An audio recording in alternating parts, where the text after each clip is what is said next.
баланы мектепке дайындауға қанша қаражат кетеді? Анықтап көреміз. Формалар қанша теңгеден басталады? 6000-нан? Ақ кофталар қаншадан? 4000-нан басталады. Шалбарлары? Шалбар 5-нан. Жилеттер? 3,5-нан. Қалың дәптерлер қанша теңге? 2-3 теңгеден. Ал жұқа 12 беттік дәптері қанша теңге? 25 теңгеден. Сөмкелер қанша теңгеден? Сіздерде? Қыздар қандай сарафандар ше? Ондай бар ма? 4,5-нан. Аяқ киім бағалар қаншадан? 15-нан да.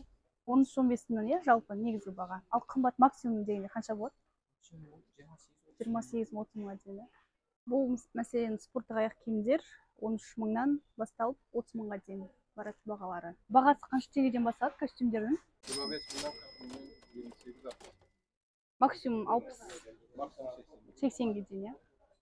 Біз бағаларды қарап шықтық. Bir баланы киіндіруге орташа есеппен 55 000-65 000 шамасында қаражат кетеді екен.